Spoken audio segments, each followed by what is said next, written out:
राम हरे हरे।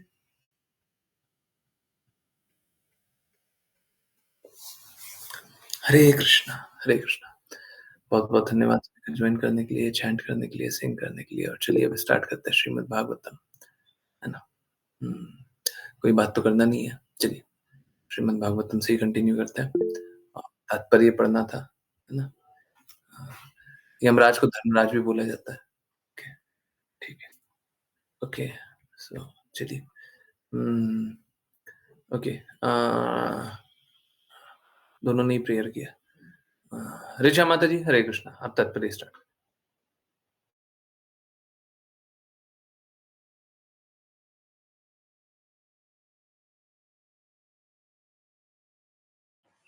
हरे कृष्ण प्रभु जी। तात्पर्य: यमराज या धर्मराज को मृत्यु के अधीक्षक के रूप में ऐसी ऐसी पापी जीवात्माओं का निपटारा करना पड़ता है जिन्होंने जीवन भर पाप कर्म किए हैं। फलस्वरूप यमराज को न्याय के मामले में पटु माना जाता है। पृथु महाराज भी अत्यधिक विद्वान तथा नागरिकों का न्याय करने में अत्यंत निष्पक्ष थे। उनके ऐश्वर्य की तुलना में हिमालय पर्वत के खनिज तथा रत्न ही ठहर सकते थे। अतः उनकी तुलना स्वर्ग के कोषाध्यक्ष कुबेर से की जाती है। उनके जीवन रहस्यों का कोई भी पता नहीं लगा सकता था। जिस प्रकार जल, रात्रि तथा पश्चिमी आकाश के अधिपति देव वरुण के रहस्यों का कोई पता नहीं लगा सकता। वरुण सर्वज्ञाता है और पापों के लिए दंड देने वाले हैं। अतः क्षमा के लिए उनसे प्रार्थना की जाती है। वह रोगों को भेजने वाले तथा कभी-कभी मित्र एवं इंद्र के संगी भी बताए जाते हैं। हरे कृष्ण प्रभु जी। हरे कृष्णा, हरे कृष्णा। देखिए,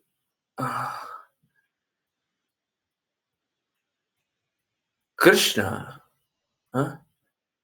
1 मिनट, 1 मिनट आपको करके दिखाते हैं।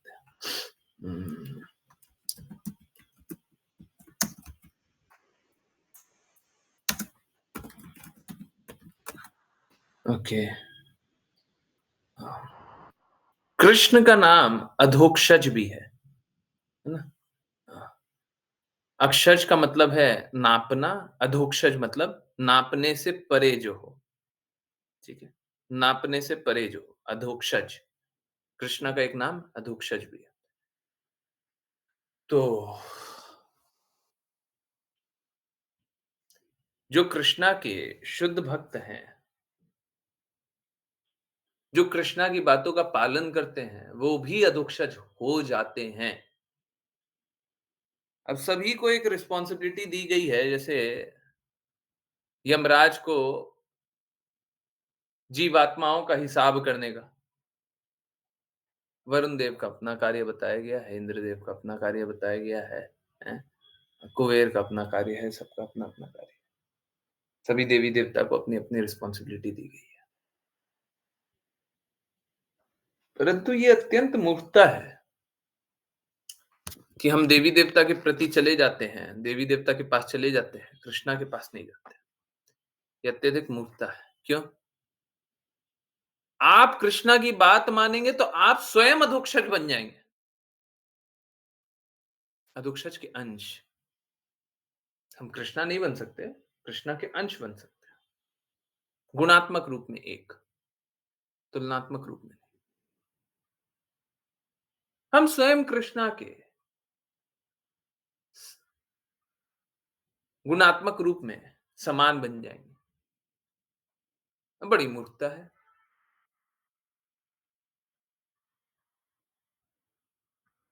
कि जहाँ पे हमको सर्वस्व मिल रहा है, सब कुछ ही मिल जा रहा है। हम एक अंश के लिए दौड़े भाग रहे हैं। क्यों? जब सभी कुछ मिल रहा है तो सब कुछ ले लीजिए। कृष्णा के साथ सब कुछ मिलता है। तो कृष्णा को नहीं स्वीकारना है, तो फिर जाइए संघर्ष कीजिए। जो अब बोले कि हमको कृष्णा को नहीं स्वीकारना है, तो संघर्ष ही करेगा और कुछ तो कर नहीं सकता। बड़ा आश्चर्य है, आजकल वाचा में आ रहा है, बड़ा आश्चर्य है। लोग कृष्णा की बातें नहीं स्वीकारना चाहते हैं, कृष्णा के कहे अनुसार नहीं चलना चाहते हैं, कृष्णा के नियमों का पालन नहीं करना चाहते हैं। बताइए इससे बड़ी विपदा और क्या होगी? सभी के लिए इससे बड़ी विपदा और क्या होगी? इससे बड़ा संकट और क्या होगा? इससे बड़ा कष्ट और क्या होगा?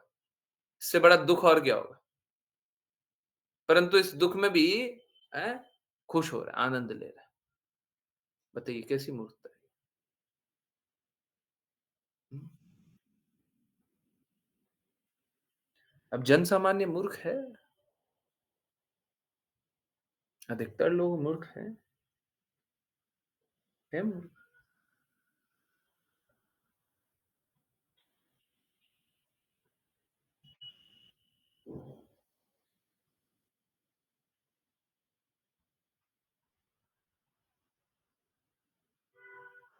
इस विश्व में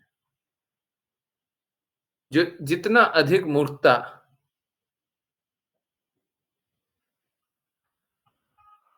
का पालन करता है, उसका उतना ही सम्मान अक्सर हो जाता है, नॉट ऑलवेज़, ऑलमोस्ट ऑलवेज़। तो अगर जन-सामान्य के द्वारा स्वीकार किया जाना है या जन-सामान्य द्वारा सम्मानित होना है, तो आप मूर्ख बने रहिए, आप धोखा पाइए और आपका सम्मान भी होगा। आप चोरी कीजिए और खुश हो जाइए।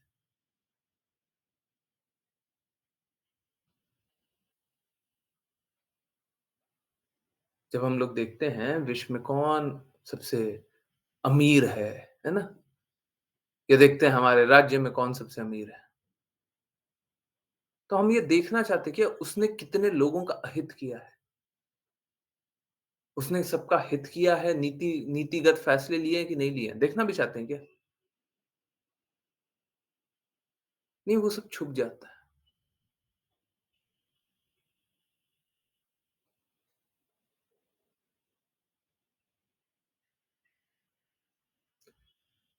अगर हम कितना ही शक्तिशाली क्यों ना हो जाए, शक्ति किसी से भी आ सकती है। बल वाली शक्ति आ सकती है, धन वाली शक्ति आ सकती है, ज्ञान वाली शक्ति आ सकती है, हैं? फेम वाली शक्ति आ सकती है, किसी प्रकार की शक्ति हो। हम कितने ही शक्तिशाली क्यों ना हो, इसका अर्थ ये नहीं होता आप खुश रहिएगा, बिल्कुल नहीं होता।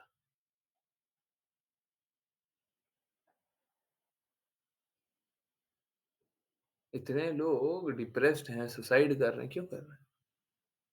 आपको क्या लगता है धन के अभाव में सुसाइड कर रहे हैं? इतने लोग डिप्रेस्ड हैं तो धन के अभाव में डिप्रेस्ड हैं। किस लिए डिप्रेस्ड हैं?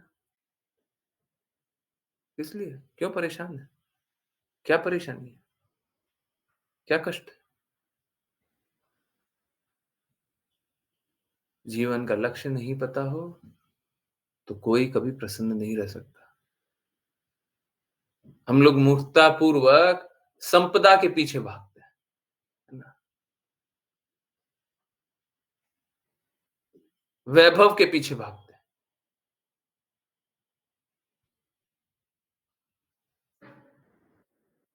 पर हम वैभव के स्वामी को भूल जाते हैं। हम लक्ष्मी देवी की पूजा इसलिए करना चाहते हैं कि लक्ष्मी देवी प्राप्त हो, परंतु लक्ष्मी देवी वहीं पे होती है जहाँ पे कृष्णा हो, वो भूल जाते हैं। ये भूल करके कभी लक्ष्मी देवी प्रसन्न होंगी नहीं।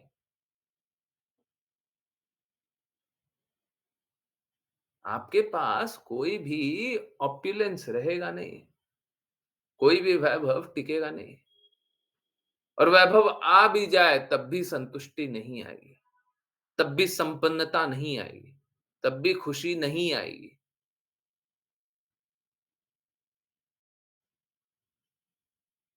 जो स्रोत है उसको भूल गए और जो अंश है उसी को सब समझते हैं। ये कुछ वैसे ही है, लक्ष्य को भूल गए, रास्ते में हम सब कुछ समझ रहे हैं।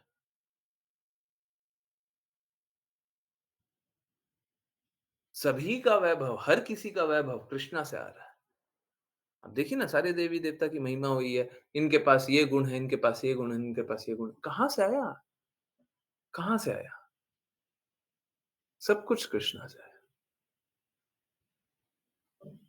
कृष्णा, कृष्णा के भक्त, कृष्णा की शक्ति कृष्णा से भिन्न नहीं होती। आप क्यों नहीं कृष्णा के भक्त बन जाएँ?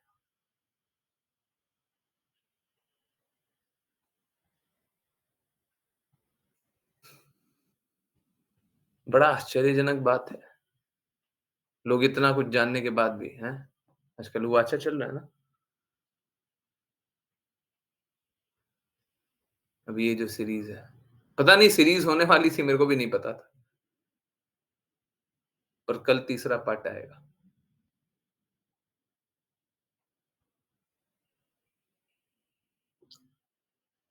बड़ा आश्चर्य है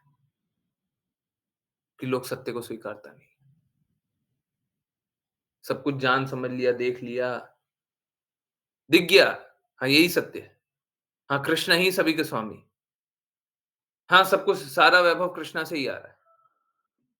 पर हम भक्ति क्यों करें? आज्ञा पालन क्यों करें? दृढ़ता से, शुद्धता से क्यों चलें?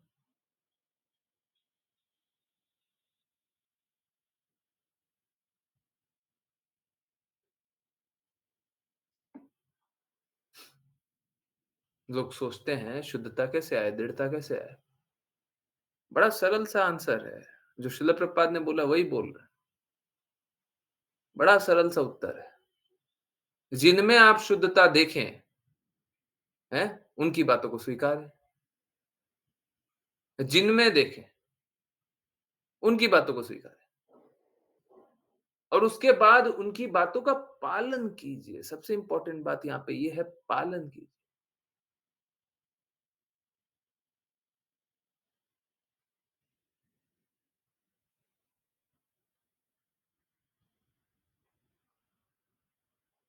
जिसके पास जो होगा वो ही प्रदान करेगा।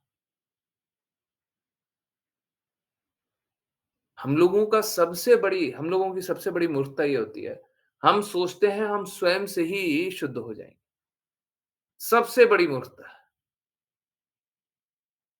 हम स्वयं अपने प्रयास से सफल हो जाएँगे। सबसे बड़ी मूर्खता और इस मूर्खता का कोई जवाब भी नहीं।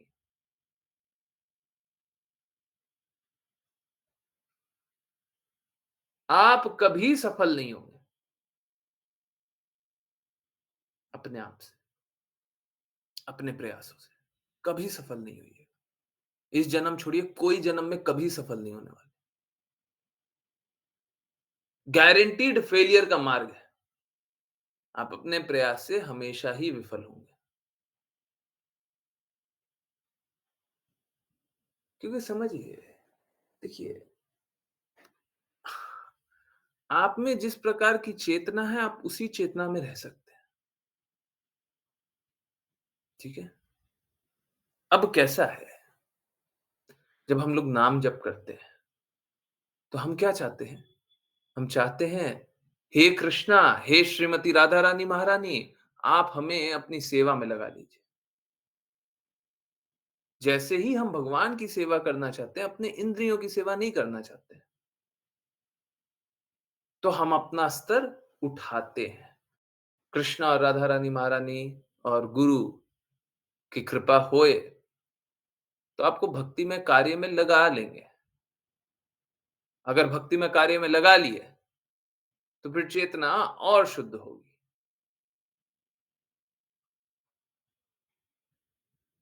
देखिए, जब हम लोग नाम जप करते हैं, तो हम तो बस सेवा करने का अनुमति माँगते हैं। काश हमको सेवा में लगा लीजिए। और जब हम सेवा करेंगे, तो शुद्ध होंगे, है ना? सेवा करेंगे तो शुद्ध होंगे।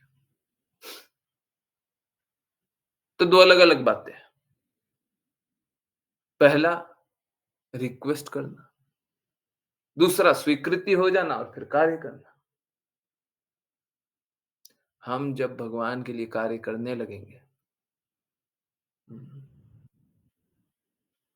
हम जब भगवान के लिए कार्य करने लगेंगे, तो धीरे-धीरे, धीरे-धीरे हम शुद्ध हो जाएँगे। या आप सभी अनुभव से अपने बताइए। जब-जब आप भगवान की बातों का श्रवण करते हैं, भगवान के लिए कोई कार्य करते हैं, थोड़ी-सी भी सेवा करते हैं, आप अपने आप को शुद्ध पाते हैं, नहीं पाते? आप अपने विकारों को कम होते हुए देखते हैं, नहीं देखते? अब बताइए, लोग सोचते हैं हम अपने प्रयास से सफल हो जाएँगे। आप अपने प्रयास से कभी सफल नहीं होइएगा। लोग सोचते हैं नाम जप से सफल हो जाएँगे, कभी नहीं होइएगा। आज नहीं, किसी जन्म में नहीं हो सकते। किसी जन्म में नहीं हो सकते। इसीलिए वो चैतन्य चेतामृत में श्लोक लिखा हुआ है, जन्म जन्मांतर नाम जपे कोई लाभ नहीं हो सकते। समर्पण चाहिए, समर्पण चाहिए। अंत में सर्वधर्मान् परित्यज्य। अंत में तो वो वाला समर्पण। अंत में तो सारे धर्मों को परित्याग करके कृष्णा के शरणागत होना पड़ेगा। परंतु इतना आसान नहीं है कृष्णा के शरणागत होना। झूठा-झूठा मत बोलिए कि हम कृष्णा के शरणागत हैं। क्योंकि कोई भ्रम की अवस्था में उसको निकालेगा भी कैसे? कोई झूठ को ही सच मान लिया हो। अब इस दुखालय में बहुत लोग आनंद लेना चाहते हैं, है ना? सुबह से रात तक आनंद लेने का प्रयास करते हैं। अब उनको निकालिएगा कैसे? बड़ा मुश्किल है। उनको ठोकर पड़ेगी तभी निकलेंगे। चोट लगेगी तभी निकलेंगे। हम सभी के साथ भी हुआ होगा। जब तक सब कुछ व्यवस्थित चल रहा है ना, तब तक हम भगवान के सब कुछ जानते हैं। हाँ, भगवान की भक्ति करनी चाहिए, हाँ, नाम जप करना चाहिए, हाँ, ये भी करना चाहिए, वो भी करना चाहिए, हाँ, आज्ञा पालन करनी चाहिए, सेवा भी करना चाहिए, दान भी करना चाहिए, ये भी करना चाहिए, परंतु करते कुछ नहीं। चोट लगती है, फिर समझ आता है, हाँ, हाँ, हाँ, करना है ना? ठीक वही बात है कि जब प्लीज़ सॉरी, वो एग्ज़ाम्पल के लिए सॉरी, परंतु वो याद किया कीजिए। शमशान घाट में जाकर के जब शव को जलाते हैं, तब समझ में आता है हाँ, हमको काम करना है, समय बहुत कम है। अचानक से रियलाइज़ेशन ऐसे याद नहीं रहता, ऐसे भूल जाते हैं। वेक अप कॉल हाँ, तभी याद आता है। जब शमशान घाट में किसी की शव को जलते हुए देखते हैं ना, तब समझ में आता है अच्छा ये तो आत्मा ने शरीर त्याग दिया, बहुत जल्दी त्याग दिया। हमारा भी नंबर बहुत ज़्यादा दूर नहीं है, है ना?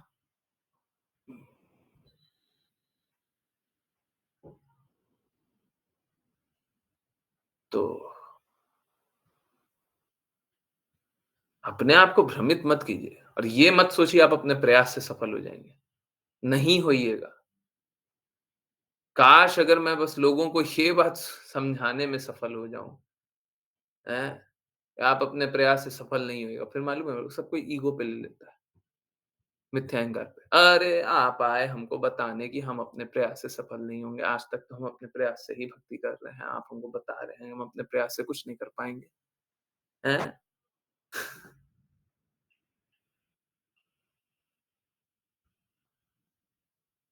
हम लोग जो जिसको भक्ति बोलते हैं और जो सोचते हैं हम अपने प्रयास से कुछ भी कर रहे हैं, चाहे वो नाम जप करना ही क्यों ना हो, चाहे वो शास्त्र पढ़ना ही क्यों ना हो। आप समझिए, कोई बोले कि हम शास्त्र पढ़ रहे हैं, हम अपने प्रयास से सफल हो जाएँगे। आप नहीं होइएगा, ये बात समझाना बहुत मुश्किल होता है। कोई क थोड़े दिन पहले कभी बोला था ना, भगवत गीता पढ़ने के बाद बोला। तो कोई भी भगवत गीता पढ़ कर के और मैं साफ-साफ बोलता हूँ, अभी आप लोगों को समझ में आएगा और जोर का झटका भी लगेगा एक बार के लिए, परंतु ठीक है, झटका लगने दीजिए, परंतु उसके बाद समझिएगा, अच्छा है, थोड़ा-सा झटका सही है। कोई भी श्रील प्रभुपाद की भगवत गीता पढ़ के भी हिज डिवाइन ग्रेस, ऐसी भक्ति वेदांता, स्वामी श्रील प्रभुपाद की भगवत गीता पढ़ के भी, मात्र पढ़ के सफल नहीं हो सकता, नहीं हो सकता। अब आप सोचते होंगे, ये क्या बात बोल रहे हैं? हम तो आज तक इसका ठीक उल्टा ही जानते हैं, है ना?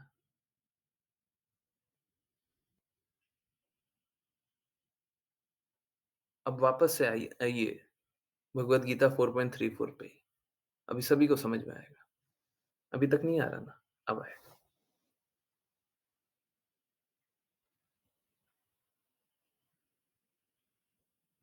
कृष्णा भगवद गीता में साफ-साफ बताते हैं, गुरु के पास जाकर के उनसे जिज्ञासा करो, उनकी सेवा करो। गुरु के पास जाकर के जिज्ञासा करो, सेवा करो। जो जिन्होंने सत्य स्वीकार किया है,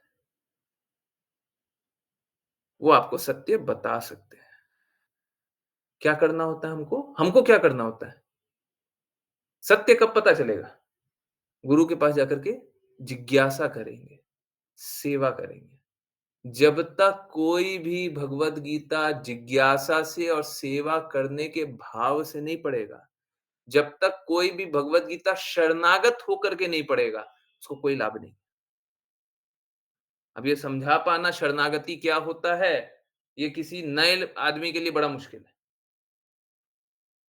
समझ में आ रहा है? वही भगवद गीता है, वही आपको लाभ भी करेगी, वही भगवद गीता आपको लाभ नहीं भी करेगी।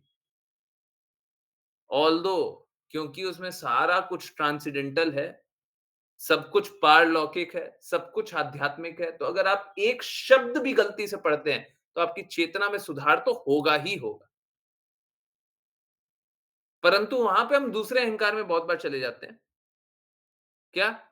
हम पढ़ करके सफल हो जाएंगे, हमको किसी की कोई आवश्यकता नहीं है। हम बस पढ़ेंगे और सफल हो जाएंगे। Are we all getting it? समझ में आया नहीं आया?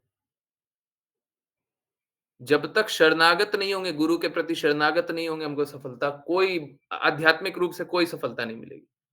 शरणागति इज इमिनेंट, प्राथमिक प्राथमिक चीज है। भक्ति करनी है ना, प्राथमिक रिक्वायरमेंट क्या है? शरणागति। अब मालूम है क्या? ये कृष्णा स्वयं भगवत गीता में बताते हैं, जो अश्रद्धालु हो उसको मैं प्रकट नहीं होता। अब किसी के प्रति शरणागत नहीं है। हमने इसी भक्ति वेदांत स्वामी श्रील प्रभुपाद की भगवत गीता दे दी और आप पढ़ रहे हैं, छठा अध्याय और पढ़ते हैं अष्टांग योगा लिखा हुआ है, भक्ति योगा, अष्टांग योगा और भक्ति योगा है। समझ में नहीं आएगा क्या है, क्यों है?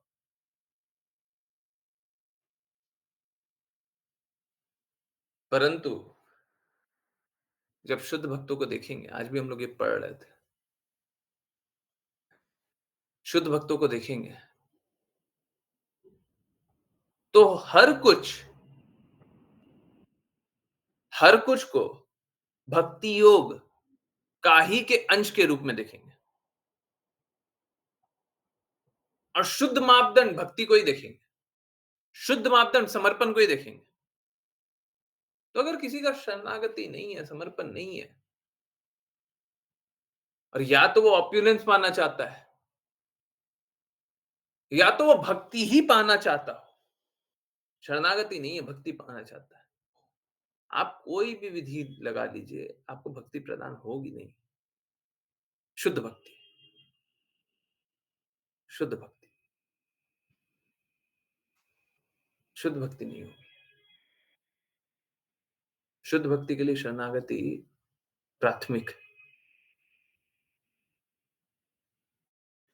बिना शरणागति के कोई भक्ति नहीं है, कभी नहीं है। ठीक है? तो इसीलिए बोलते हैं सही के प्रति शरणागत होइए, आज्ञा अनुसार चलिए, तभी जाकर के लाभ है, नहीं तो कोई लाभ नहीं।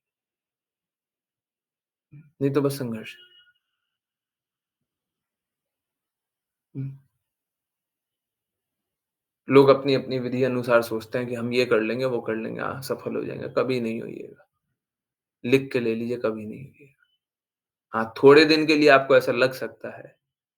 माया देवी अगर आपको ज़्यादा कष्ट देना चाहती है, तो थोड़े ज़्यादा दिन के लिए लगेगा कि आप भक्ति कर रहे हैं। आप कुछ भी नहीं कर रहे, आज्ञा पालन नहीं कर रहे हैं ना। देखिए समझिए, भक्ति का अर्थ है गुरु की प्रसन्नता के लिए कार्य करना।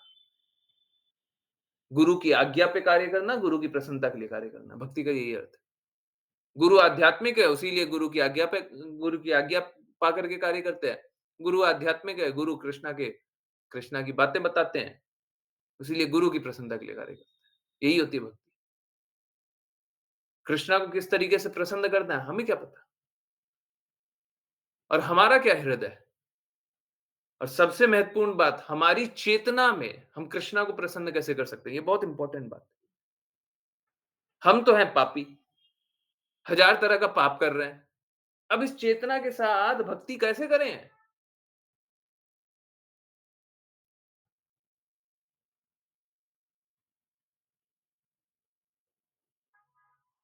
हमारी स्थिति तो ये नहीं है ना, हम नित्य सिद्ध हो गए, हम भक्ति कर सकते हैं, नहीं कर सकते। पापी जो है वो तो पाप करेगा, वो भक्ति थोड़ी ना करेगा।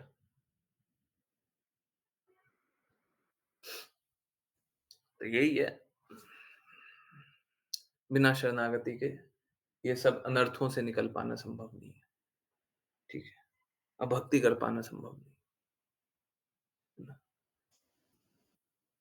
तो हमें शुद्ध भक्त ढूंढने चाहिए, जैसे पृथु महाराज है,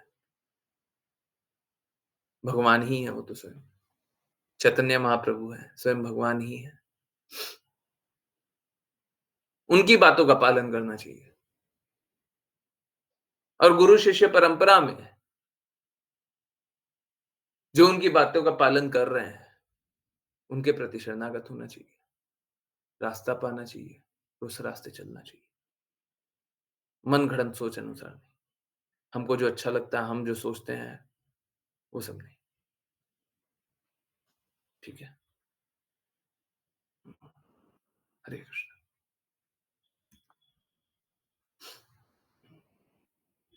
राघव प्रभु जी, हरे कृष्ण। हरे कृष्णा गुरुजी। अनुवाद। महाराज पृथु अपनी शारीरिक बल तथा इंद्रिय शक्ति में वायु के समान बलशाली थे, जो कहीं भी तथा सर्वत्र आ जा सकते हैं। अपनी असहिष्णुता में वे शिवजी या सदाशिव के सर्वशक्तिमान रुद्र विस्तार के समान थे। हरे कृष्णा गुरुजी। हरे कृष्ण, हरे कृष्ण।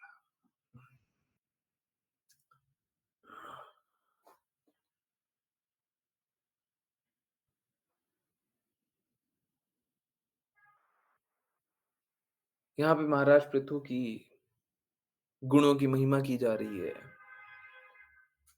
भगवान में तो सारे सद्गुण है ना? और वापस से वो देवी देवता के तुलना में कल जैसे समझ रहे थे, हैं? कि सूर्य है, तो तुलना में हम समझ सकते हैं। हजार सूर्य है, एक बहुत ही रफ, परंतु हाँ, एक एक हाँ, अनुमान तो लगा सकते हैं। ठीक उसी प्रकार से यहाँ पे और भी गुणों के बारे में बताया गया है। चलिए हम नेक्स्ट पे चले, है ना? ये भी कंटिन्यू हो रहा है। ओके, अश्लीषा माता जी। हरे कृष्णा गुरुजी। अनुवाद। वे शारीरिक सुंदरता में कामदेव के समान तथा विचारशीलता में सिंह के समान थे। वात्सल्य में वे स्वयंभू मनु के समान थे और अपनी नियंत्रण क्षमता में ब्रह्मा जी के समान थे। हरे कृष्णा गुरुजी। हरे कृष्णा, हरे कृष्णा। तो यहाँ पे भी आ, उनके आ, गुणों के बारे में वर्णन हो रहा है ना? आ, कि आ,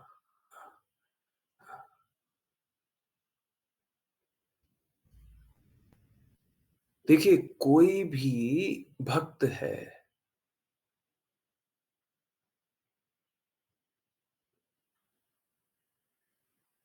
वो शुद्ध हो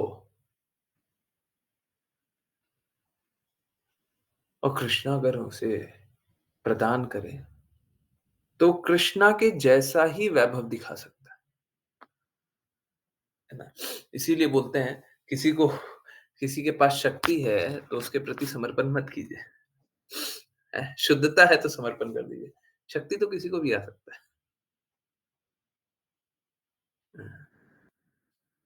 शक्ति तो किसी को भी आ सकता है।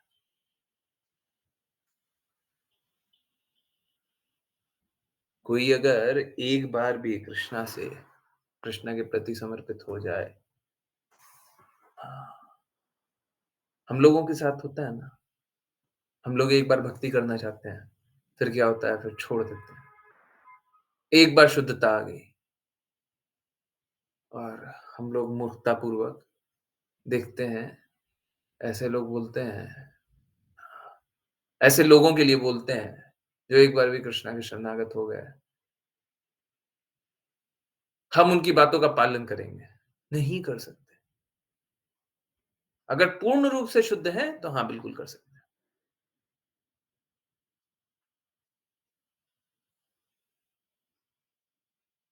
देखिए, ये बहुत ही गुह्य बात है। चाहे भौतिक जगत का कोई भी क्यों ना हो, कोई भी, और कोई कितना ही सरल मापदंड क्यों ना रख दिया हो, हैं? कोई ये मापदंड रख दे, कोई भौतिक जगत का है, ये मापदंड रख दे कि डेली 1 ग्राम कोई चीज उठाना है। एकदम सरल है ना, 1 ग्राम में उठा लिया, 1 ग्राम में उठा लिया। डेली बस इतना ही उठाना है और कुछ नहीं करना। मतलब सरल से सरल कार्य सोच लीजिए, भौतिक जगत का है। आप उसे परफेक्टली कर ही नहीं सकते। एकदम सरल दे दिया ना, अब भी नहीं होगा। होगा ही नहीं, परफेक्टली नहीं होगा। 1 बार कर लीजिएगा, 2 बार कर लीजिएगा, 10 बार कर लीजिएगा, 100 बार कर लीजिएगा, 1000 बार कर लीजिएगा, हमेशा नहीं कर पाइए।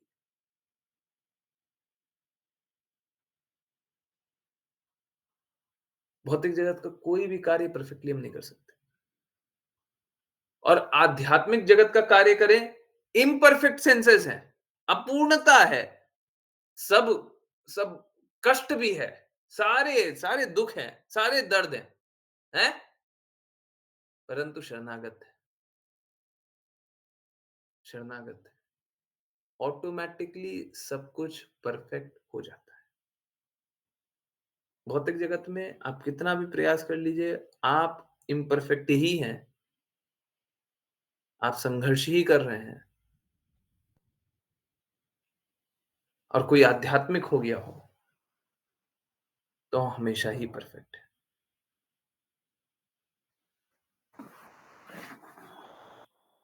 है ना? हमेशा ही परफेक्ट है। वो कभी गलत नहीं कर सकता। जो पूर्ण रूप से आध्यात्मिक है, वो कभी गलत नहीं कर सकता। तो यहाँ पे कोई संशय ही नहीं है कि पृथु महाराज सारे सद्गुण रखेंगे। इसमें कौन सा संशय है? वो तो स्वयं कृष्णा है,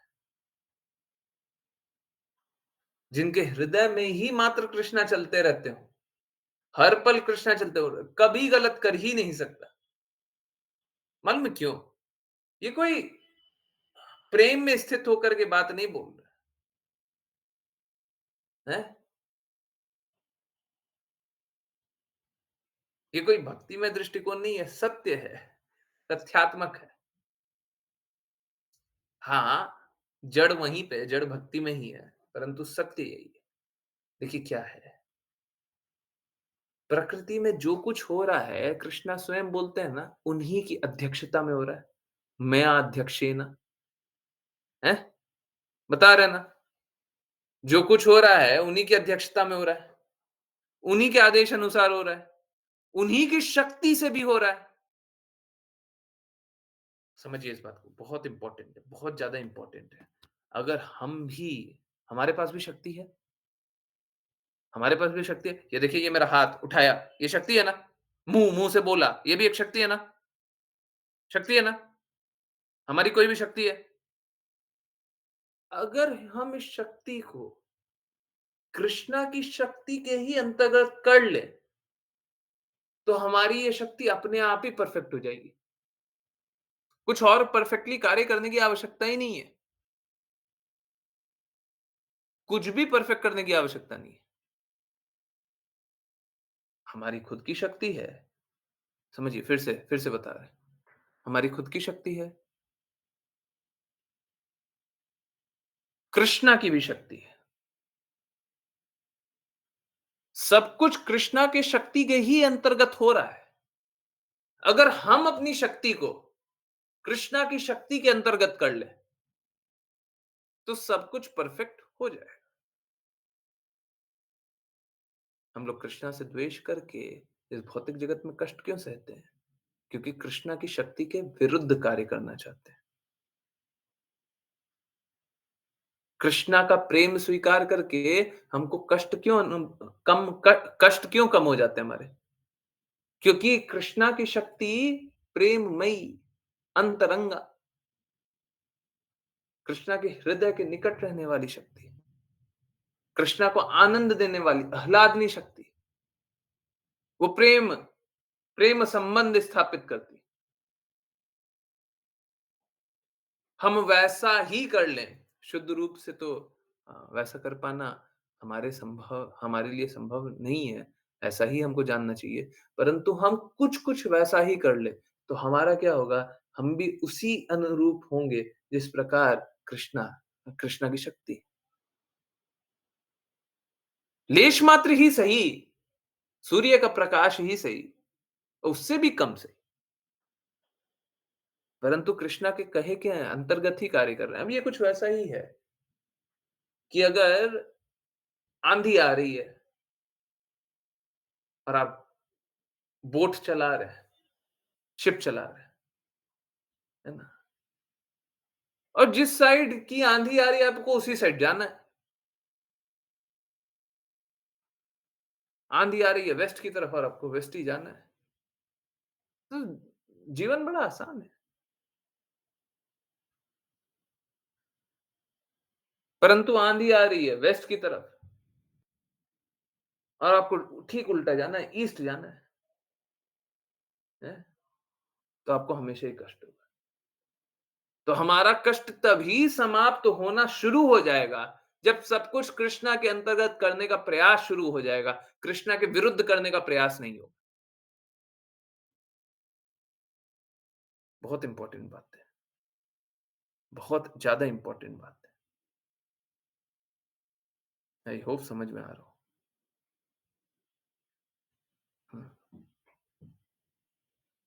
यस, आ रहा है, नहीं आ रहा है? सभी को समझ में आया? बहुत ज्यादा इंपॉर्टेंट बात है, हमको कृष्णा के कहे के अंतर्गत कार्य करने लग जाए, कृष्णा जो चाहते हैं वैसा करने लग जाए,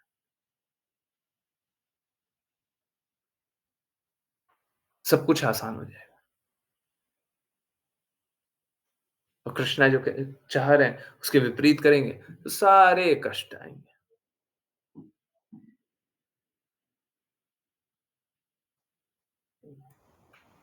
ओके, चलिए कंटिन्यू करते हैं। ऋचा माता जी, हरे कृष्णा। हरे कृष्ण प्रभु जी। अनुवाद। पृथु महाराज के निजी आचरण में समस्त उत्तम गुण प्रकट होते थे। अपने आत्मज्ञान में वे ठीक बृहस्पति के समान थे। आत्म नियंत्रण यानी इंद्रिय जय में वे साक्षात भगवान के समान थे। जहां तक भक्ति का प्रश्न था, वे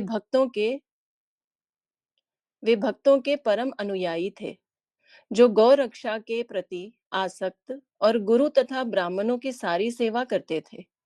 वे परम सलज्ज थे और उनका आचरण अत्यंत भद्र था। जब वे किसी परोपकार में लग जाते तो इस प्रकार कार्य करते थे मानो अपने लिए ही कार्य कर रहे हों। तात्पर्य। भगवान श्री चैतन्य महाप्रभु ने सार्वभौम भट्टाचार्य से बात करने के बाद उन्हें बृहस्पति का अवतार कहकर सम्मानित किया था। बृहस्पति स्वर्ग लोक के प्रमुख पुरोहित हैं और ब्रह्मवाद या मायावाद दर्शन के अनुयायी हैं। बृहस्पति महान तर्क शास्त्री भी हैं। इस कथन से प्रतीत होता है कि यद्यपि महाराज पृथु भगवान की प्रेमा भक्ति में रहने वाले महान भक्त थे, किंतु वे अपने वैदिक शास्त्रों के गंभीर ज्ञान के बल पर सभी प्रकार के निर्विशेषवादियों तथा मायावादियों को परास्त कर सकते थे। हमें महाराज पृथु से सीखना चाहिए कि एक वैष्णव या भक्त को न केवल भगवत भक्ति में स्थिर रहना चाहिए, वरन आवश्यकता पड़ने पर निर्विशेषवादियों से तर्क करने तथा उन्हें इस मत पर कि परम सत्य निर्विशेष है परास्त करने के लिए तैयार रहना चाहिए। भगवान आदर्श आत्मनियंत्रक या ब्रह्मचारी हैं। जब महाराज युधिष्ठिर ने श्री कृष्ण को अपने द्वारा संपन्न किए जाने वाले राजसूय यज्ञ का अध्यक्ष चुना, तो भीष्म पितामह ने श्री कृष्ण को सर्वश्रेष्ठ ब्रह्मचारी कहकर प्रशंसा की थी।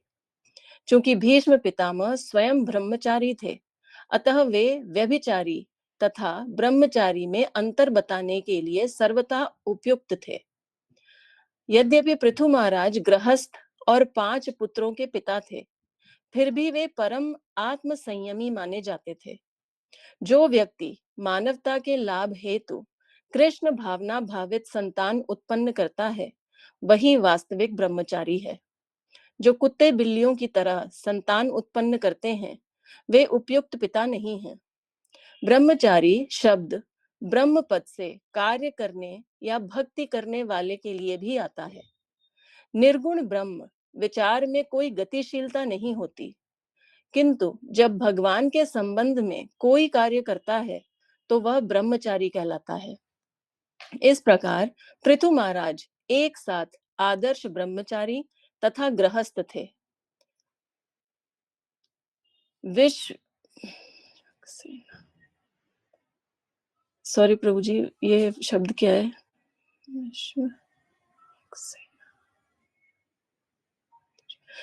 विश्वक्सेना नुवर्तशु उन भक्तों का सूचक है जो भगवान की सेवा में निरंतर लगे रहते हैं। अन्य भक्तों को भी इनका अनुसरण करना चाहिए। श्री नरोत्तम दास ठाकुर ने कहा है, ए छय गोसांजी यार मुंजितार दास। वे छहों गोस्वामियों के पदचिन्हों पर चलने वाले किसी का भी शिष्य बनने को तैयार है। यही नहीं, समस्त वैष्णवों की भांति महाराज पृथु गौरक्षा गुरुओं तथा योग्य ब्राह्मणों के प्रति श्रद्धालु थे। वे अत्यंत विनम्र तथा भद्र भी थे, और जब भी वे जनता के लिए कोई परोपकारी या कल्याणकारी कार्य करते, तो वे उसी प्रकार परिश्रम करते मानो वह उनका अपना निजी कार्य कर रहे हों। दूसरे शब्दों में उनके परोपकारी कार्य दिखावे के लिए नहीं होते थे, अपितु निजी भावना तथा निष्ठा से किए जाते थे। समस्त परोपकारी कार्य इसी तरह किए जाने चाहिए। हरे कृष्ण प्रभु जी। हरे कृष्णा। तो पहले अपने आप पे आ जाए, ठीक है, हम बाद में यहाँ पे आएंगे। देखिए, कल परसों कभी बात हो रही थी, तो मैंने बोला था कि मैं बस यही चाहता हूँ कि आप लोग भगवान के प्रेम में स्थित हो जाएं। आप लोग सेवा करें, बहुत अच्छी बात है, दान करें, बहुत अच्छी बात है। जनरली लोग इसी तरीके से सहयोग करते हैं। ये सब करें, बहुत अच्छी बात है। परंतु उस समय मेरे को बहुत अच्छे से याद है, आप लोगों को भी याद होगा, तो क्लियरली बोले थे, सही व्यक्ति, सही जगह, सही समय, और फोकस 2 बात पे था। कर्तव्य के भाव से होना चाहिए और प्रत्युपकार नहीं। वापस कुछ रिटर्न में मत चाहिएगा, कुछ मेरे को वापस मिल जाए। अगर इस तरीके से कर सकते हैं तभी कीजिएगा, वरना मत कीजिएगा। याद है? याद नहीं है? 2-3 दिन पहले बात हो रही थी ना, एग्जैक्टली वही बात नीचे लिखी हुई है, हाईलाइटेड, पढ़ लीजिए, ये लो, सेम बात लिखी हुई। निजी भावना और निष्ठा, निष्ठा मतलब कर्तव्य के भाव से। कुछ वापस नहीं चाहिए, तो मेरा काम है, उसलिए निजी भावना। परोपकारी कार्य कैसे करना चाहिए? ऐसे ही करना चाहिए।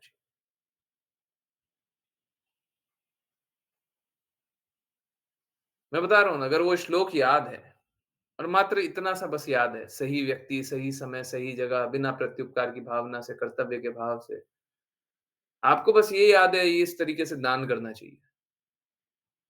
अब जब बताया गया तो इसको भी स्वीकार रहे हैं, इस तरीके से कर्तव्य करना चाहिए, बहुत अच्छा। कोई भी कार्य करें तो इसी प्रकार से करें। सेवा का कार्य करें, तो इसी प्रकार से करें।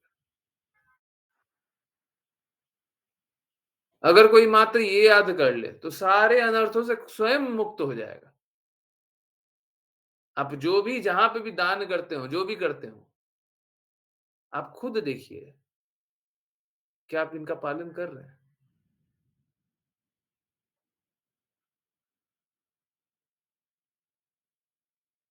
खुद ही मुक्त हो जाइए।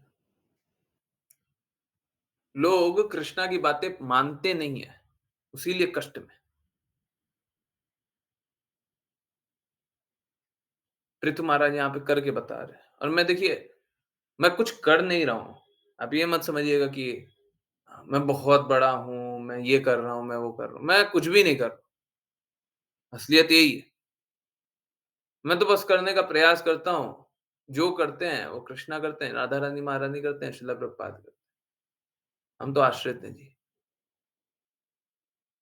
जैसा ले चलेंगे वैसा चलेंगे। वो जैसा ले चलेंगे, जहाँ ले चलेंगे, हम वहीं चलेंगे। जिस रास्ते ले चलना चाहते हैं, हम उसी रास्ते चलेंगे, हमको अपना रास्ता नहीं चाहिए। पृथु महाराज यहाँ पे बता रहे हैं, गायों की रक्षा। आजकल है ना, आजकल अभी तो फिर भी थोड़ा ठीक हो गया है।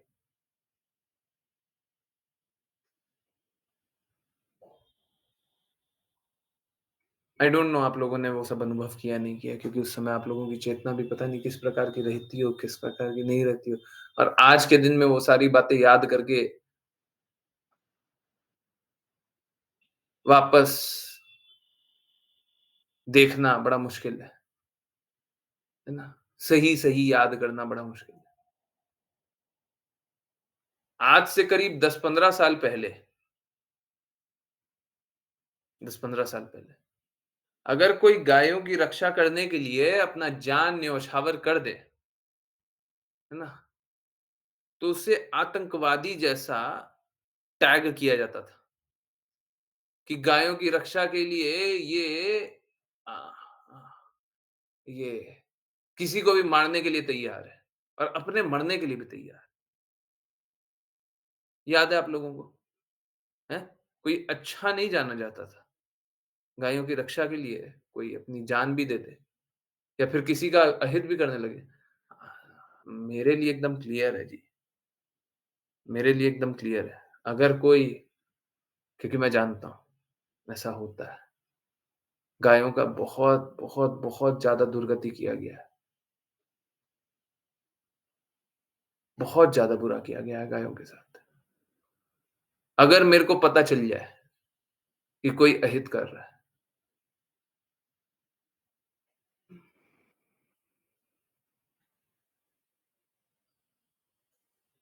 मैं खुद उससे अच्छा नहीं जानती थी गुरुजी। कोई गायों की र कोई गायों का अहित कर रहा है, मेरे को पता चल जाए, मैं उनका प्रतिकार करने के लिए कुछ भी कर सकता हूँ। कुछ भी का अर्थ कुछ भी ही है।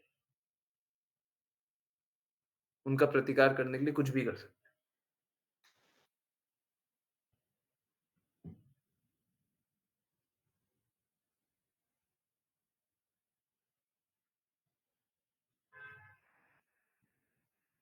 निश्चित रूप से पतित आत्माओं पे भी हम लोगों को दयनीय होना चाहिए और हमको उनकी मदद करनी चाहिए। कोई गलत भी काम कर रहा है, इसका अर्थ ये नहीं है कि हो सकता है वो गलत चेतना में, गलत व्यक्ति थोड़ी ना होता कोई। कोई गलत व्यक्ति नहीं होता, गलत चेतना में स्थित होता है। परंतु गायों के प्रति अहित करने का आदेश या अनुमति किसी को नहीं मिलनी चाहिए, किसी को भी नहीं।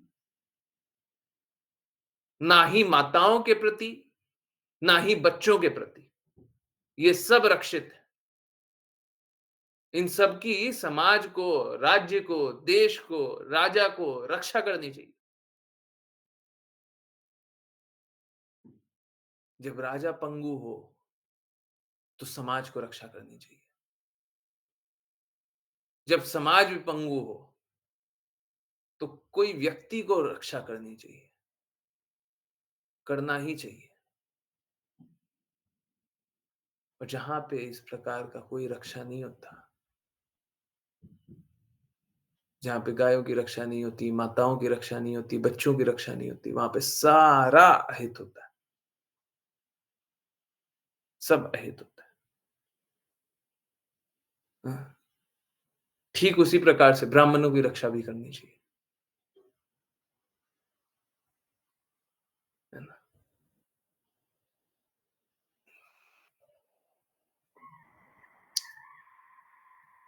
गायों और ब्राह्मण की आध्यात्मिक रूप से और माताओं और बच्चों की कर्तव्य के रूप से निर्धारित कर्तव्य है, उसलिए रक्षा की जानी चाहिए, है ना? सेवा की जानी चाहिए। ठीक है, तो ये सत्य है। देखिए, मैं बार बार इस बात को बोलता हूं और आप समझिए कितना क्लियर है। यहाँ पे नरोत्तम दास ठाकुर बता रहे हैं कि जो 6 गोस्वामियों का पद चिन्हों पे चलता हो, मैं उसका शिष्य बनने के लिए तैयार हूं। आई थिंक नरोत्तम दास ठाकुर के साथ स्वयं ही हुआ था कि उनके गुरु शारीरिक रूप से प्रेजेंट नहीं थे, शारीरिक रूप से प्रेजेंट नहीं थे।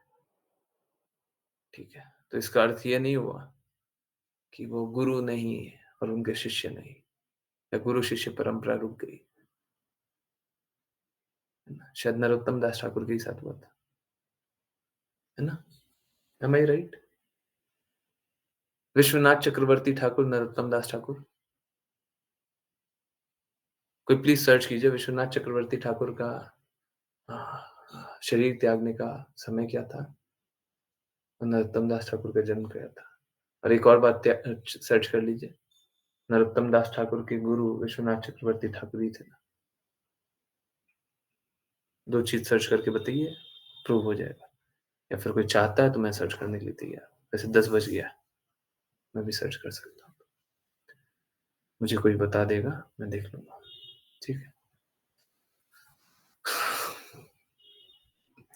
तो उन्होंने एक सिद्धांत बनाया हुआ है, वही सिद्धांत पे चलना है ना। कोई अगर गोस्वामियों को, गोस्वामी तो बहुत दूर की बात है, वो अपने गुरु का ही पालन नहीं कर रहा है, अपने गुरु के शब्दों का ही पालन नहीं कर रहा है, तो हम उनकी बातों का पालन कैसे कर सकते हैं? वो चाहे कोई भी हो। ठीक है।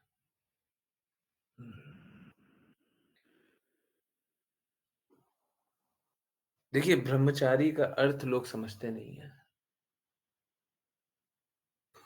आज शब्दों को तोड़ करके एक बार अर्थ समझ लें। मेरे को 3-4 मिनट और दीजिए, ज्यादा देर नहीं। ब्रह्मचारी का अर्थ है ब्रह्म का आचरण करने वाला।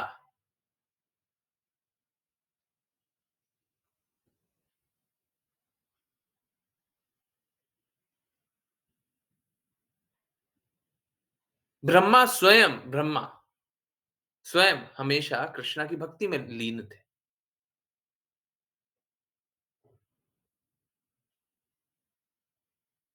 जो भी हमेशा भगवान के संबंध में और भगवान के लिए कार्य करता है, वो ब्रह्मचारी।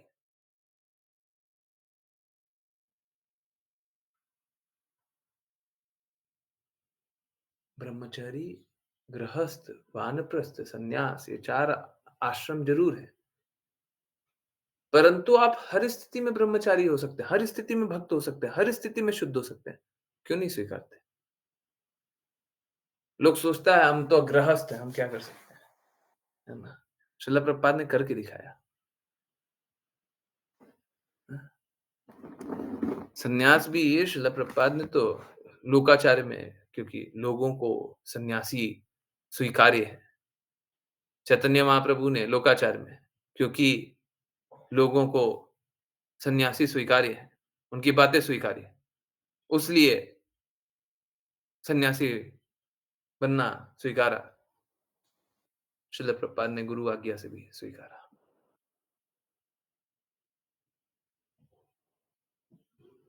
परंतु आप देखिए, आप मनगढ़ंत अर्थ मत निकालिए, या फिर लोग ऐसा बोलता है उसलिए अर्थ मत निकालिए। गुरु क्या बोलते हैं? हैं? नरोत्तम दास ठाकुर ने क्या किया है? आप नरोत्तम दास ठाकुर की परंपरा में हैं कि नहीं है, पहले ये बताइए। जो भी श्रील प्रभुपाद को गुरु जानता हो, नरोत्तम दास ठाकुर को गुरु जानते ही होगा। नहीं जानते तो फिर गुरु शिष्य परंपरा ही नहीं है। नरोत्तम दास ठाकुर ने क्या किया, पहले वो बताइए। तो अब देखिए क्या होता है, आज्ञा पालन कीजिएगा, नहीं तो यही सब मूर्खता होती है। क्यों? क्योंकि आप स्वतंत्र जीना चाहते हैं ना। जो भक्त होता है वो स्वतंत्र नहीं होते। जो भक्त होता है वो गुरु पे आश्रित है, कृष्णा पे आश्रित है, राधा रानी महारानी पे आश्रित है, वो स्वतंत्र नहीं। हम स्वतंत्र जीना चाहते हैं और स्वतंत्र रूप से भक्ति करना चाहते हैं। कोई भक्ति नहीं हो रही है, बस तमाशा कर रहे हैं। ठीक है? जब तक गुरु को प्रसन्न नहीं कर रहे, आप भक्ति कर ही नहीं रहे हैं। कर ही नहीं रहे।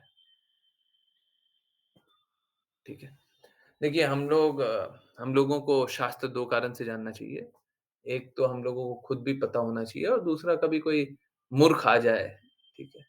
तो हम उसका प्रतिकार भी कर सकें। है ना? ये ठीक है। ओके। हाँ, पृथु महाराज के निश्चय आचरण में सारे उत्तम गुण प्रकट होते थे, तो होंगे ही कृष्णा के विस्तारित रूप में। गौरक्षा के प्रति आसक्त, फिर से वही बात है कि प्रयास कर रहे हैं। और एक बात और है, आप लोग भी कोशिश कीजिए, अगर कर सकते हैं तो, करना चाहते हैं तो। और नहीं करना चाहते तो बिल्कुल मत कीजिए, ठीक है? क्योंकि देखिए, करने वाले कृष्णा, राधा रानी, महारानी, श्रील प्रभुपाद हैं। उन्हीं के प्रति आश्रित हैं, उन्हीं की कृपा पे आश्रित हैं, और वही चाहेंगे तो होगा, ठीक है? आपको जो करना है करें, नहीं करना है मत कीजिए, ठीक है? पहले क्या होता था, पहले लोगों को रिक्वेस्ट करते थे।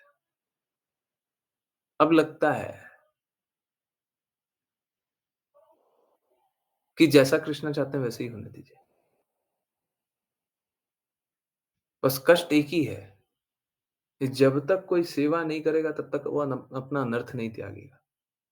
परंतु सेवा उन्हीं को देनी चाहिए, करवानी चाहिए, सेवा उन्हीं से करवानी चाहिए जो सेवा को वैल्यू भी करे। तो क्या क्या फर्क है, क्या अर्थ है? देखिए, कृष्णा का कार्य नहीं रुक रहा, कृष्णा का कार्य तो चलिए, है ना? सभी को सेवा मिलनी भी नहीं चाहिए। एक तरफ से मिलनी चाहिए, परंतु दूसरी तरफ से कोई वैल्यू ना करे तो नहीं मिलनी चाहिए। हरे कृष्णा। चलिए करते हैं वैष्णव प्रणाम मंत्र, फिर किन्हीं की कोई भी कहीं से भी कुछ भी जिज्ञासा है बोलेंगे। जिन को वैष्णव प्रणाम मंत्र करना, हैंड रेज जल्दी। ओके। ज्ञानेश्वरी माता जी, हरे कृष्णा। हरे कृष्ण गुरुजी। हरे वाञ्छकल्पतरुभ्यश्च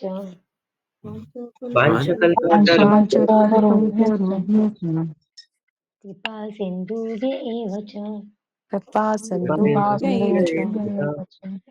पतितानां पावनेभ्यो पतितानां पावनेभ्यो वैष्णवेभ्यो नमो नमः। वैष्णवेभ्यो नमो नमः। अनंत कोटि वैष्णव वृंद की जय डिवाइन ग्रेस भक्ति वेदांत स्वामी श्रील प्रभुपाद की जय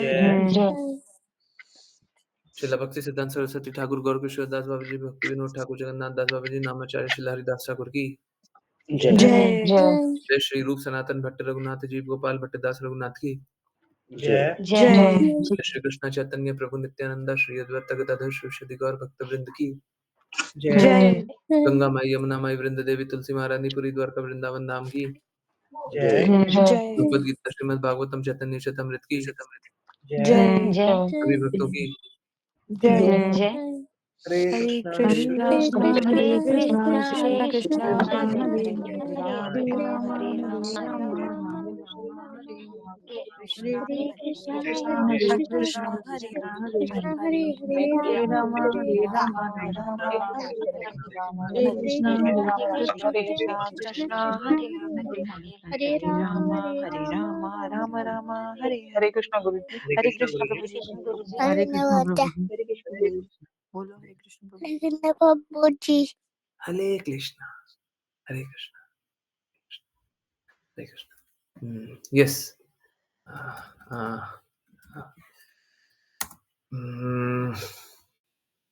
यस, किन्हीं को कुछ भी जानना है, कुछ भी पूछना है, कुछ भी बताना है, तो कृपया बताइए, है ना?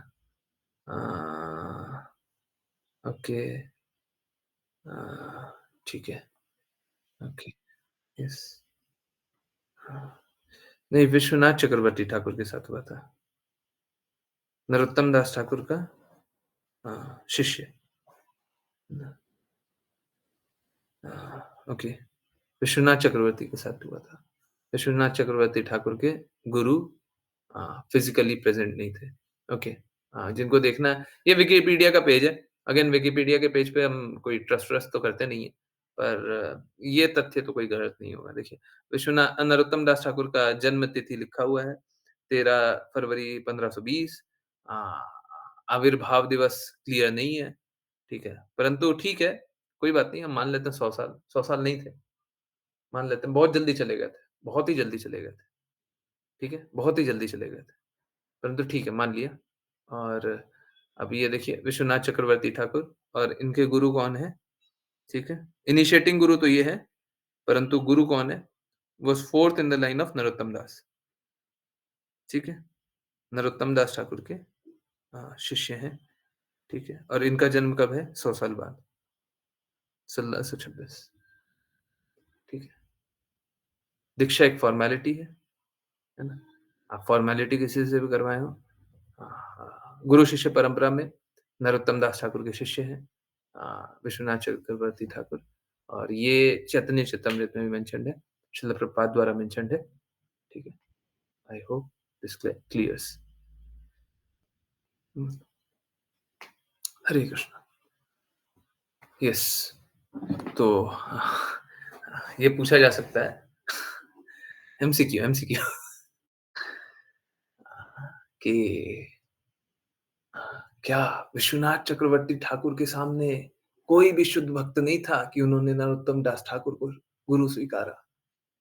हाँ, सही बात, नहीं था।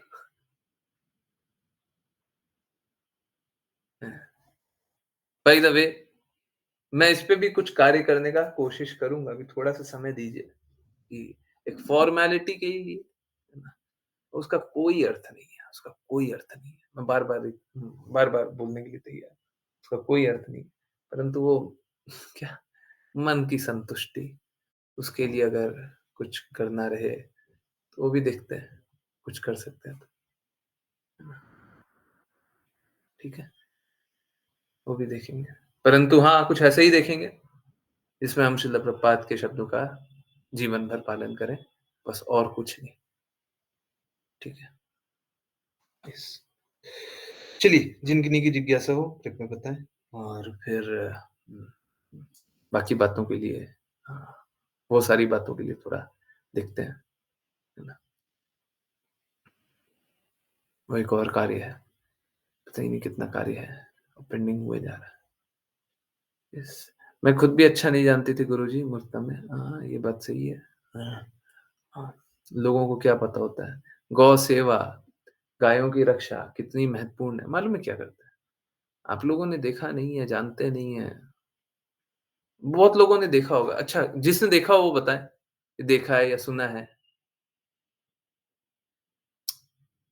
जनरली जनरली मेंटल स्पेकुलेशन वाले पंथ लोग और हरियाणा साइड के कुछ लोग हैं, है ना? हरियाणा साइड के कुछ लोग, मतलब अ अ अ अ, जितना मैंने देखा है, अब ये तो नहीं बता सकते ना पूरे विश्व में ऐसा हो रहा है। मैंने जितना देखा है, ये 2 प्रकार के लोग हैं, है ना? वो लोग क्या करते हैं, वो लोग गाड़ी से आएँगे, गाय हम लोगों का ऐसे ही है कि गाय रोड पे आराम से घूमते रहे, कहीं पे भी घूमते रहे और घूमना ही चाहिए। देखिए, रोड पे छोड़ देना वो ठीक नहीं है। गाय को रोड पे छोड़ देना ठीक नहीं है, परंतु खुले में घूमने का उसको स्वतंत्रता होना चाहिए। कोई बुरी बात नहीं है। जो लोग गाय को रोड पे खाने के लिए छोड़ देते हैं कि खाओ, जाकर के बाहर खाओ और घर पे आ जाना दूध देना, वो एकदम गलत है, ठीक है? या फिर बूढ़ी हो गई है तो छोड़ दिया, गाय दूध नहीं दे रही है तो छोड़ दिया, वो एकदम गलत है। परंतु गायों में ये स्वतंत्रता होनी चाहिए, जहाँ मन करे वहाँ जाए, क्यों बंधी रहे सुबह से रात तक? तो हम लोगों में ऐसे भी ये है कि गायों को खुला छोड़ देते हैं कि जाओ घूमो। अब क्या कि ये लोग आए गाड़ी में, बड़ी-सी गाड़ी में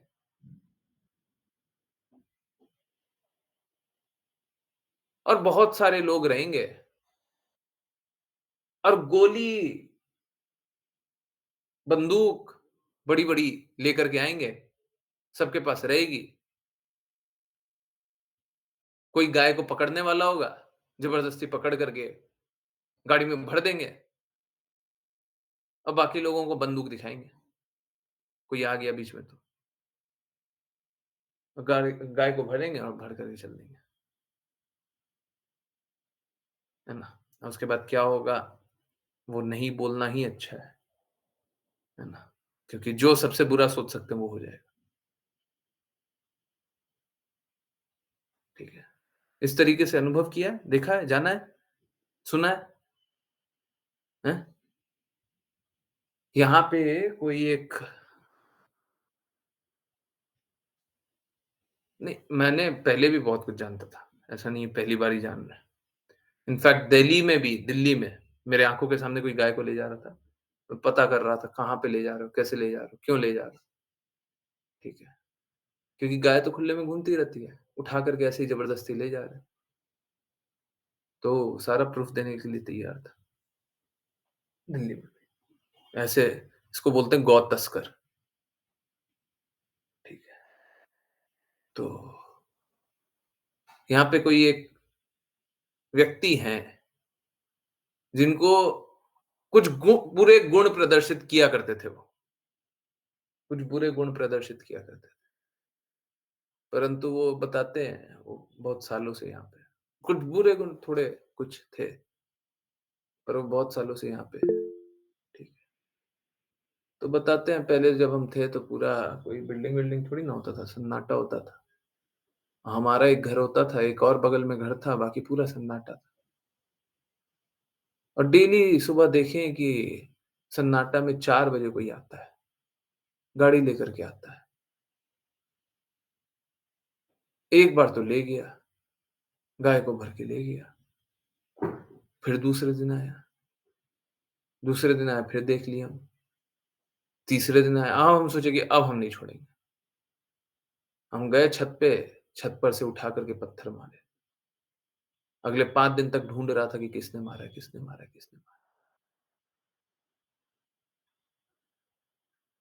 तो जिसको मारे थे वो वहीं पे गिर गया था। वैसे बता रहे थे, जिसको मारे थे वो वहीं पे गिर गया था। अब वो गोली चला दे, कुछ कर दे, तो भाग गए। हम तो बच गए थे। तो बता रहा था ये सब होता है, ठीक है। तो आप सोच के देखिए, गाय माँ है और मालूम है क्या? हम लोग रक्षा नहीं करें तो ये होगा। हम लोग रक्षा नहीं करें तो ये होगा। बिल्कुल सही बात है, गाय को है ना बाँध करके नहीं रखना चाहिए। मेरा बिल्कुल हृदय नहीं है। परंतु अगर बाँध करके उनकी रक्षा होगी तो हम बाँधेंगे। अगर रक्षा ही वैसे होनी है तो हम बाँधेंगे, ठीक है। फिर भी कोशिश करेंगे, जो भी बेस्ट कर सकें वो करने का कोशिश करेंगे। तो ये सब है ना? और ये सब कोई दूसरे दुनिया की बात नहीं है। पहले से भी जानता था और देखिए ना जब ये सब होता है तो सब कुछ बुरा होगा कि नहीं होगा। अरे गायों की रक्षा होने दीजिए। आज के दिन में माताओं का भी तो यही हाल है। बच्चों का भी तो यही हाल है। अभी थोड़े दिन पहले हम लोगों ने फोर्स प्रोस्टिट्यूशन के बारे में बात किया था। सेम बात है, सेम बात है। गाय को दूसरे तरीके से भर करके ले जाते हैं, लड़कियों को दूसरे तरीके से भर करके ले जाते हैं। सेम है। जब अपने ऊपर बीतेगा तो दर्द होगा, जब गाय के ऊपर बीतेगा तो दर्द नहीं होगा।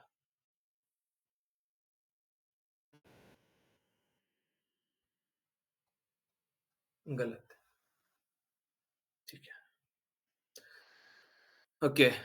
गुरुजी, एक केस हुआ था, टेम्पो ड्राइवर को गौ माता के अवशेष ले जाते हुए डाउट में उसका मॉब लिंचिंग हुआ था। मुझे तब गलत लगा था। अब समझ में आ रहा है वो करना ही कितना सही था। नहीं मालूम है क्या, देखिए किसी की इस प्रकार से हत्या करना बिल्कुल सही नहीं है। मैं कभी जस्टिफाई नहीं करूँगा। परंतु ये लोग हैं ना, जो जो गायों को मारते हैं, वो एक नहीं है, वो 2 नहीं है, वो सारे झुंड के झुंड हैं। और जो गायों को मारेंगे हम क्या करें उनका? कैसे सुधरेंगे वो? प्लीज़ समझिए, ये सरकारों का काम है। ये सरकार का काम है, ये लोगों का काम नहीं है, कानून को हाथ में लेना लोगों का काम नहीं है, गलत है। परंतु सरकार अपना काम नहीं कर रही है, आप कब तक झेलिएगा? अगर सच में कोई गायों को माँ जानता होगा ना, उसका हृदय जल ही जाएगा। उसका हृदय जलेगा ही, वो रोएगा ही, उसका खून उबाल मारेगा ही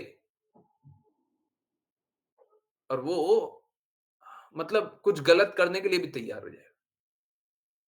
आप समझिए, प्लीज़ समझिए। अगर आपके घर वाले के साथ कोई अहित करे, आपके घरवाले के साथ नहीं, किसी के घरवाले के साथ कोई अहित करे, आप स्वीकारेंगे क्या? कोई वो स्वीकारेगा? कोशिश करेगा ना, जो भी कर सकते करेंगे। तो अगर गाय को कोई माँ जानता हो, उनके प्रति ऐसा लोग बोलते हैं गायों को रोड पे छोड़ क्यों देते हो? अरे सारी रोड गायों की है, सभी जगह गायों का है। मूर्ख लोग हैं जो सोचते हैं कि पशु-पक्षी को पिंजरे में बंद कर दो या जगह में बंद कर दो, वो पशु-पक्षी वैसे रहते हैं। नहीं रहते। हम सभी ने कंक्रीट के जंगल बना करके ये जो पशु-पक्षी के जो जगह है, उसका अतिक्रमण किया। ये हमारा जगह नहीं है, ये उनका जगह है। हम चाहते हैं उनको उनको वो बाँध करके रख दें। कितना मूर्खता है, हैं? गायों की सेवा करनी है तो गायों को बाँध करके रखो। गायों को खुला क्यों छोड़ देते हो? एकदम गलत। हाँ, ये फिर से स्वीकार, गायों को अगर कोई खाने के लिए बाहर छोड़ रहा है, कि बाहर खा करके आओ, तो वो गलत है। या कचरे में जाने दे रहा है, वो गलत है। परंतु हाँ, खुले में जाने देना चाहिए। जहाँ मन करे वैसे खेले, जहाँ मन करे जैसे रहे। हुँ। बड़े-बड़े डेयरी फार्म में बहुत कॉमन है ये सब प्रभु जी, गायों को आर्टिकल की तरह ही ट्रीट किया जाता है। हुँ। It is an industry. नहीं, ये गलत है, एकदम गलत है। जो इस तरीके से गायों को बाँध करके हैं, एक-दूसरे को बाँध करके, सभी को बाँध करके बस खाने को दे देंगे, वहीं पे वो अ, मल-मूत्र त्यागेंगी, मल-मूत्र को कभी मौका मिलेगा तो साफ करवा देंगे, हैं, दूध निकालेंगे, बच्चे को उठा करके अलग रख देंगे, कभी दिन में 1 बार मिला दिया, 2 बार मिला दिया, दूध पी लिया, वापस से अलग कर दिया, सब गलत है। ठीक है। अरे बच्चे को उतना दूध नहीं पिलाना भी है तो मुँह पे बाँध दीजिए, माँ के बगल में रखिए।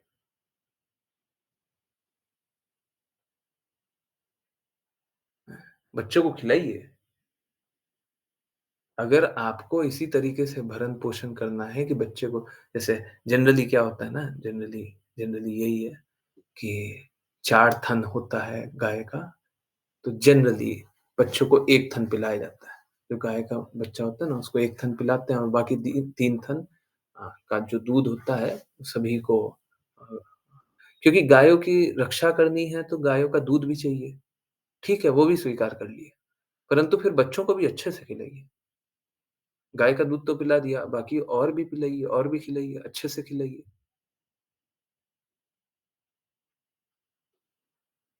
अब ना तो आप बच्चों को अच्छे से खिलाते हैं, बछड़ों को अच्छे से खिलाते हैं, ना तो आप गायों की रक्षा करते हैं। छोटे-छोटे जगह में बाँध करके बस दूध निकाल लिया, हैं। ये ठीक नहीं है, ऐसा नहीं होना चाहिए और लोगों को कंट्रीब्यूट करना चाहिए, लोगों को साथ देना चाहिए। क्यों नहीं गायों के लिए बड़ी-बड़ी गौशालाएँ बन जाती हैं? क्यों नहीं बननी चाहिए? बहुत बड़ी-बड़ी गौशाला है, आराम से गाय घूम रही है, हैं? क्यों नहीं होना चाहिए?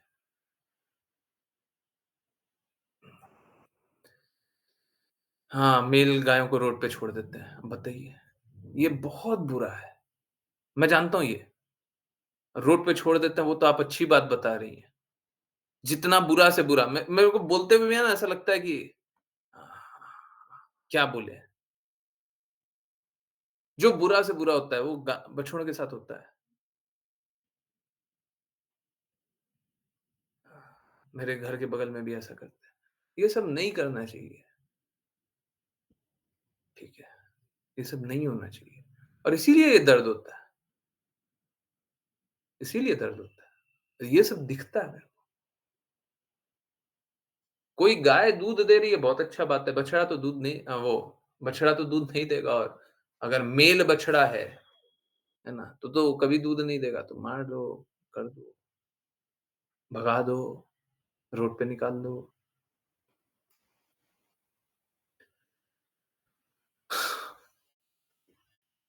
ठीक है? बहुत ज़्यादा बुरी स्थिति है गायों की, not all male childs are left.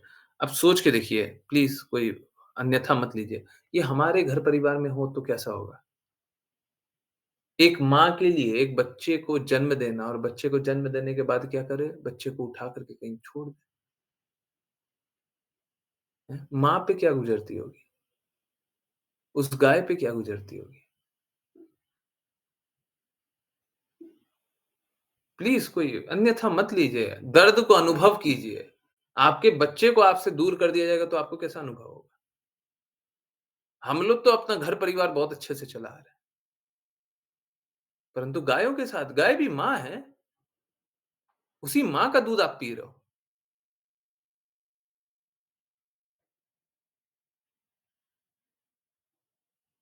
और उसके बच्चे को दूर कर दें तो ठीक है, गाय को दिक्कत नहीं होनी चाहिए।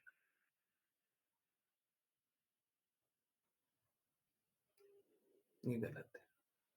द वर्स्ट थिंग इज़ जो देखी है, बछड़ा कभी शरीर त्यागता है ना, तो उसके स्किन में भूसा भर के गायों के सामने लाया जाता है ताकि वो दूध दे, वो रोते रहते हैं।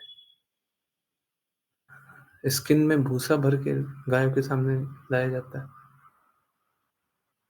बछड़ा कभी शरीर त्यागता है। मेरे को नहीं समझ आया माताजी।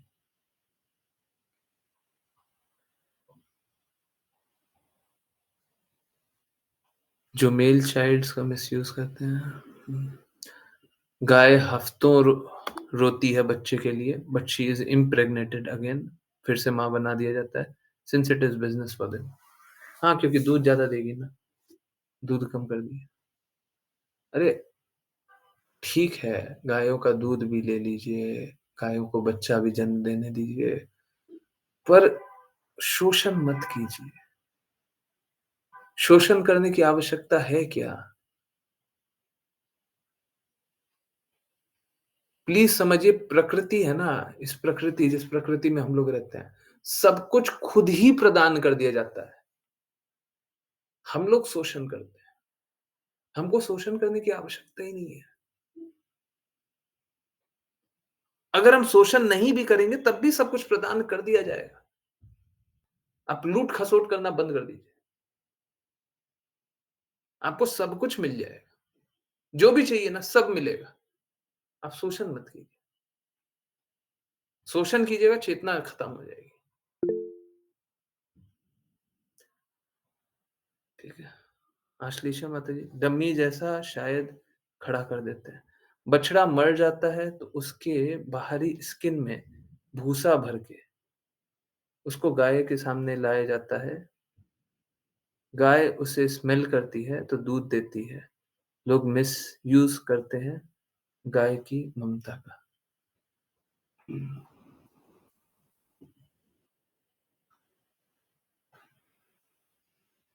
तो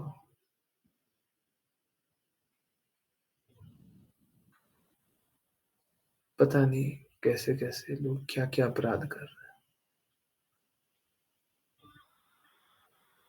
क्यों कर रहे हैं? कृष्णा थे, तब भी गायों का दूध, दही का तो नदी बहता था।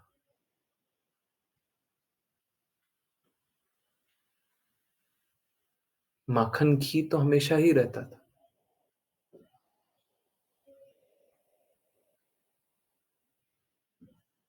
हम लोग कितने धोखेबाज हो गए हैं कि गायों की रक्षा के लिए तो पैसे नहीं देते, गायों का दूध पी लेते हैं।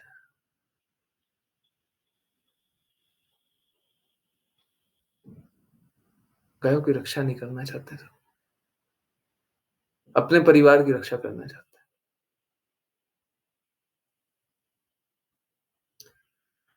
बहुत गलत है, इसीलिए मेरा तो हृदय कचोटता है और मैं तो यही बोलूँगा कि सब कोई मदद करते रहिए। जो-जो जितना-जितना क्षमता है करें, नहीं कर सकते हैं, मत करें, ठीक है? फिर से मैं ये सारी बात बता कर के आप लोगों को यही जागृत करना चाहता हूँ। देखिए, आप आँख बंद कर लीजिएगा तो ऐसा नहीं है कि आप सत्य से विमुख हो जाइएगा। आप सत्य को नकार दीजिए। सत्य जो है उसको स्वीकारिए और जब कभी लगे सही व्यक्ति, सही समय, सही जगह, कर्तव्य के भाव से, वृंदा प्रत्युपकार की भावना से, कभी लगे तो बिल्कुल दान कीजिए। इन सब के बीच में मुझे ये ऐसा अनुभव होने लगा है कि हम लोगों को गाय का घी बनाना ही चाहिए, सब तक पहुँचना ही चाहिए। महँगा रहेगा, बहुत महँगा रहेगा। मेरा एस्टिमेशन था कि 2 गुना से महँगा रहेगा, करीब-करीब 3 गुना ही हो जा रहा है। अगर शुद्ध घी बनाएँगे, कमर्शियली सब तक पहुँचाएँगे, कमर्शियली मतलब फिर भी बहुत ज़्यादा क्वांटिटी तो नहीं बना पाएँगे।